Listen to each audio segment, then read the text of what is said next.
Welcome to my YouTube channel education platform by Zafar sir. So student, आज हम start कर रहे हैं फिजिक्स में ओम्स लॉ। काफी इंपॉर्टेंट नियम है Ohm's law, class 12 and class 10 के लिए काफी ज्यादा इंपॉर्टेंट है। तो आज हम डिस्कस करेंगे इसके बारे में, डिटेल में डिस्कस करेंगे क्या होता है ओम्स लॉ, इसकी डेफिनेशन क्या होती है, इसका एक्चुअल मीनिंग क्या होती है और इसको समझेंगे कैसे, सारी चीजें, और इसका ग्राफ भी प्लॉट करेंगे। तो देखते हैं कि ओम्स लॉ क्या होता है। तो आइए शुरू करते हैं, ओम्स लॉ क्या है। तो देखो, पहली बात ये कि ओम का नियम, ठीक है, ओम का नियम का मतलब ये है कि ओम कोई वैज्ञानिक रहे होंगे जिनका नाम ओम था, जिन्होंने इस नियम को दिया। उनका नाम था जॉर्ज साइमन। क्या नाम था, पहले इसके बारे में थोड़ा सा हिस्ट्री जान लीजिए कि जॉर्ज साइमन ओम था, ठीक है। जॉर्ज साइमन ओम ने क्या किया कि 1826 में एक नियम दिया, और वो नियम उन्होंने ये दिया कि क्या दिया था बताता हूं मैं। जॉर्ज साइमन ने ये बताया कि अगर किसी चालक में, चालक बोले तो क्या, तार हो जिसमें क्या धारा बहे, ठीक है। तो उन्होंने क्या कहा कि किसी चालक में, मान लीजिए आपका तार है जिसमें आपने कहा धारा बह रही, तो कह रहे किसी चालक के सिरों के बीच अगर आप विभवांतर लगाएं, मतलब आप क्या करें, इसको बैटरी से क्या करें, कनेक्ट कर दे। इस तरीके से आप इसको बैटरी से क्या करें, कनेक्ट कर दे इस तरीके से, ठीक है। अगर आप किसी चालक की सिरों के बीच आप क्या लगाएं, विभवांतर लगाएं, तो उसमें जो होगी क्या होगी, चालक में धारा बहेगी। जब इसके सिरों के बीच, जब चालक के सिरों के बीच आप क्या लगाएंगे, विभवांतर लगाएंगे, तो जाहिर सी बात है भाई, जब आप वोल्टेज देंगे तो क्या होगा, धारा तो बहेगी ही बहेगी। तो मतलब यहां पर वहां उन्होंने एक रिलेशन ये बताया कि अगर आप किसी सर्किट में किसी चालक तार को क्या देते हैं, विभवांतर देते हैं, मतलब क्या देते हैं, विभवांतर, ठीक है। विभवांतर देते हैं तो क्या होती है, धारा क्या होती है, बहती है, ठीक है। तो उन्होंने जब इसको देखा तो उन्होंने एक रिलेशन वहां से उनको मिला कि विभवांतर को आपको वी लिखेंगे तो वी लिख लें और धारा को आप लिख लें आई। तो उन्होंने ये देखा कि जिस तरीके से हम विभवांतर को बढ़ाते जाते हैं तो धारा भी बढ़ती जाती है, ठीक है।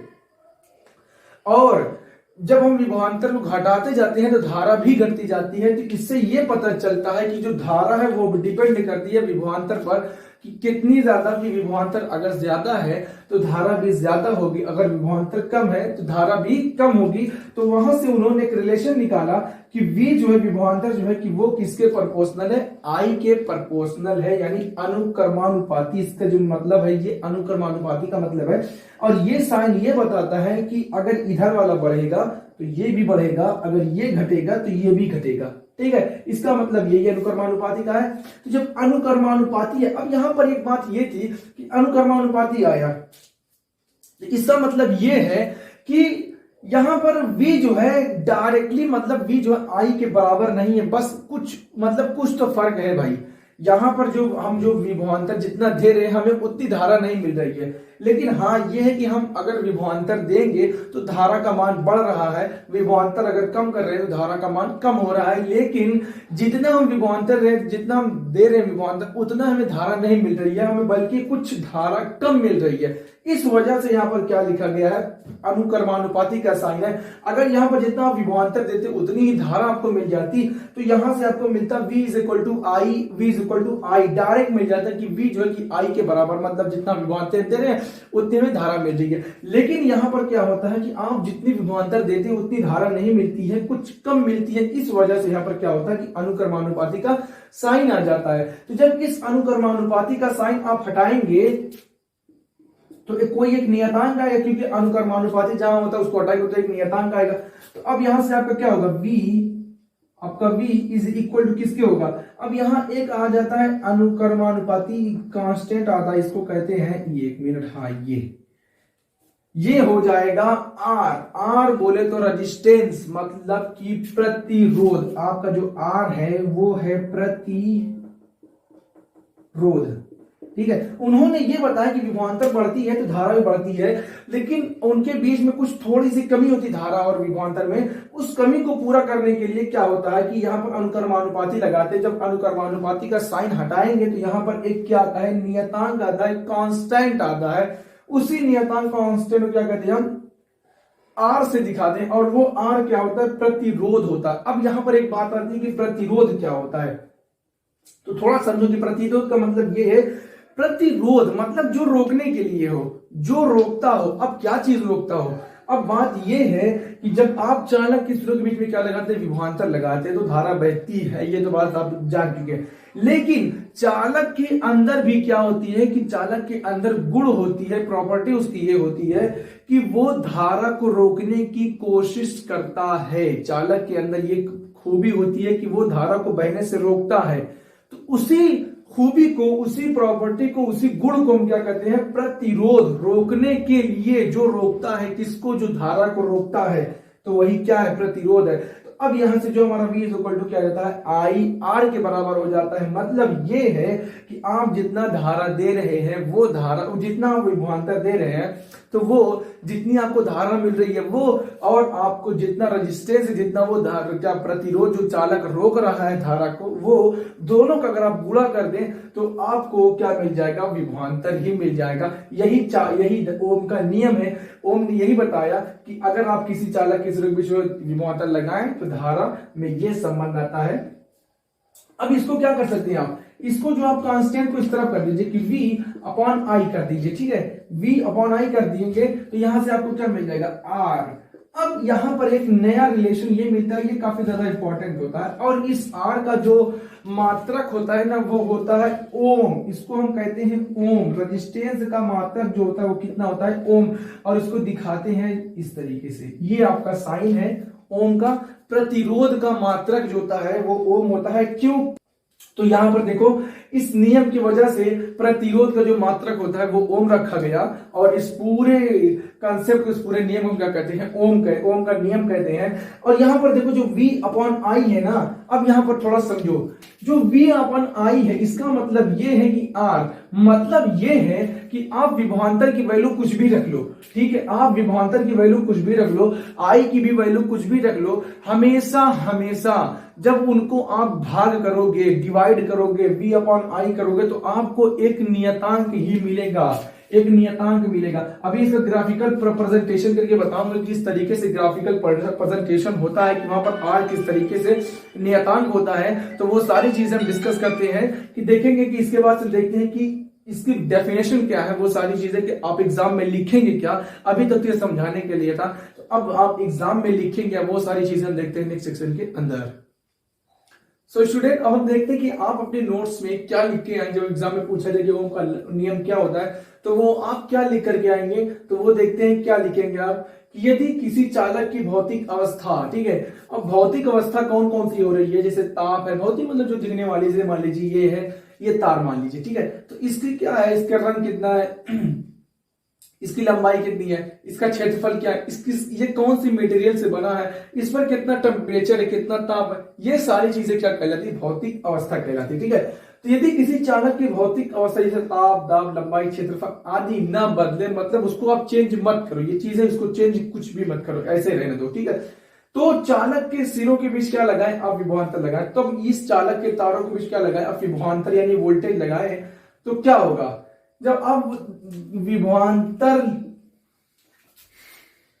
लगाया गया, विभवांतर उसमें बहने वाली धारा, यहां पर देखो, जब क्या करते हैं, चालक के सिर भी जब क्या लगाते हैं, विभवांतर लगाते हैं, तथा उसमें क्या होता है, धारा बहने लगती है। तो धारा जो बहती है और जो विभवांतर, उनका जो अनुपात होता है वो सदैव सदैव सदैव क्या होता है, नियत होता है। मतलब नियतांक होता है, मतलब एक ही होता है, स्थिर होता है, ये बात है।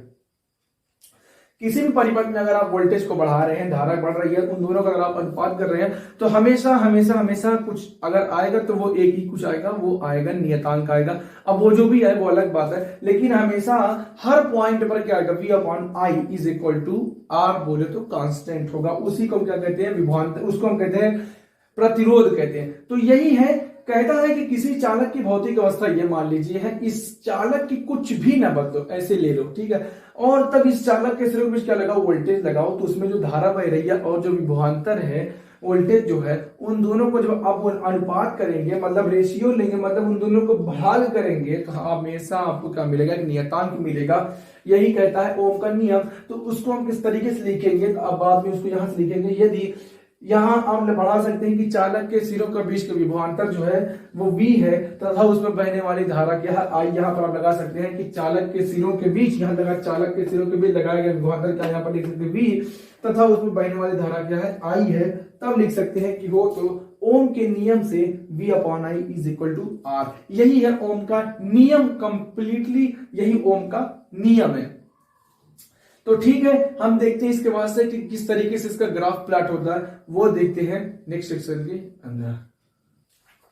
सो स्टूडेंट, अब हम देखते हैं कि ओम के नियम का जब आप सत्यापन करेंगे, प्रैक्टिकल में पूछा जाता है कि ओम के नियम का सत्यापन कैसे करते हैं, प्रैक्टिकल में किया भी जाता है कि ओम का सत्यापन कैसे किया जाता है, किस तरीके से आता है, वो सारी चीजें जो है कि जब आप करेंगे तो उसके लिए आपको इस तरीके के परिपथ क्या होगा बनाना पड़ेगा। ये आपका क्या है डायग्राम है, सर्किट डायग्राम है, ये परिपथ आता है। और इसमें क्या होता है, इसमें देखिए आपके पास बैटरी होगी, ये ए जो है वो अमीटर है आपके पास, और यहाँ पर जो बी दिख रहा है ये वोल्टेज है, विभवांतर है, और आर जो दिख रहा है वो आपके पास क्या है प्रतिरोध है। प्रतिरोध का मतलब जो धारा को रोकने के लिए जो आता है काम आता है वही क्या होता है प्रतिरोध होता है, ये चालक के अंदर होता है।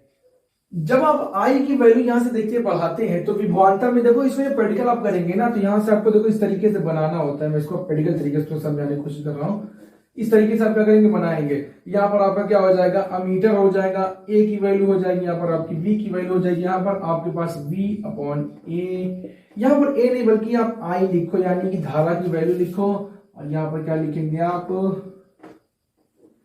V/I is equal to R। ये आपका प्रैक्टिकल से रिलेटेड है, बाकी जो उसकी जो डेफिनेशन थी वो सारी पीछे मैंने पढ़ा दी। आपका प्रैक्टिकल तरीके से होता है। अगर इस डायग्राम को बना देते हैं तो एग्जामिनर जानेगा कि आप अच्छी तरीके से जानते हैं उनका नाम क्या है। तो ये चीज देखो, जब इस तरीके से आप सेटअप करेंगे तो क्या होगा कि आप जब एमीटर में जब इसको क्या करेंगे चालू करेंगे तो धारा क्या होगी बहेगी। ठीक है, तो आप जब धारा बहेगी तो उसमें धारा की जो वैल्यू आएगी इसमें लिखते चले जाएगी। ठीक है, जो भी धारा की वैल्यू आएगी आप अमीटर से पढ़ लेंगे। जब इसको वैल्यू बढ़ाएंगे धारा की, यहां से बैटरी से बढ़ाएंगे तो यहां पर वोल्टेज भी क्या होगा वो भी बढ़ेगा इस तरीके से, यहां पर बढ़ेगा इस तरह, इसमें भी बढ़ेगा। ठीक है, तो जब इसमें बढ़ेगा तो आप जब दोनों का क्या करेंगे अनुपात लेंगे, V/I करेंगे तो वो हमेशा आपको क्या मिलेगा R मिलेगा, हर जगह R ही मिलेगा। ये चीज बताने की मैं कोशिश कर रहा हूं कि हर पॉइंट पर आपको क्या मिलेगा, हर जगह R ही मिलेगा। चाहे आप इस पे इससे दोनों को भाग करेंगे तब भी R मिलेगा, चाहे यहां से यहां भाग करेंगे दोनों को तब भी R मिलेगा, यहां से यहां करेंगे तब भी आपको R मिलेगा ही। यही चीज बताने की कोशिश कर रहा हूं कि अमीटर जब इसको इस तरीके से करेंगे तो V/I करेंगे आपको हमेशा क्या मिलेगा R मिलेगा। इसका मैं अगर आपको ग्राफिकल प्रेजेंटेशन करके बताऊं तो देखिए कुछ इस तरीके से ग्राफिकल इस तरीके से आएगा। VI कैरेक्टरिस्टिक इसका बोलते हैं। यहां पर आपका क्या हो जाएगा वोल्टेज हो जाएगा और यहां पर आपकी क्या हो जाएगी धारा हो जाएगी। अब मान लीजिए आपके पास क्या है 1 वोल्टेज है, यहाँ पर 2 है, यहाँ पर आपका 3 है, और यहाँ पर मान लीजिए आपका क्या है 4 है, और ये वोल्टेज को दिखा रहा है। और सेम कंडीशन यहाँ पर अप्लाई हो रही है कि यहाँ पर मान लीजिए 1 है, यहाँ पर मान लीजिए 2 है, यहाँ पर मान लीजिए 3 है, यहाँ पर मान लीजिए क्या है 4 है। तो अब यहाँ पर ये ओरिजिन यहाँ पर O मान लीजिए। ठीक है, हमको क्या निकालना है V/I निकालना है। इस ग्राफ से देखिए, अगर मान लीजिए कि V/1 मान लीजिए कि वोल्टेज V पर 1 वोल्टेज पर अगर धारा की मान कितनी आ रही है आपके पास 1 आ रही है। ठीक है, और अगर मान लीजिए कि V2 वोल्टेज पर अगर धारा का वैल्यू कितनी आ रही है 2 आ रही है, 3 वोल्टेज पे धारा की मान कितनी आ रही है 3 है। तो यहाँ पर देखिए, यहाँ पर इसको आप जो पॉइंट आप रख रहे हैं कि लोगों को हिस्सा में ये पॉइंट कैसे रखा जाता है, तो वो पॉइंट इस तरीके से रखा जाता है, इस तरीके से इस पर इस खाना के देखेंगे, इसको यहां से मिलाएंगे तो ये वाला पॉइंट आपको मिलेगा। ठीक, सेम कंडीशन यहां पर अप्लाई हो रही है तो सेम कंडीशन यहां पर कुछ यहां पर पॉइंट आएगा। ठीक, क्योंकि आप इसको इस तरीके से लेकर जा रहेंगे और यहां से क्या होगा इसको इस तरीके से मिलाएंगे, ये वाला पॉइंट। थर्ड वाले में क्या होगा, ये पॉइंट आपको कुछ यहां मिलेगा, इस तरीके से मिलेगा। फोर्थ में कुछ यहां पर मिलेगा, 5 में कुछ इस तरीके से मिलेगा।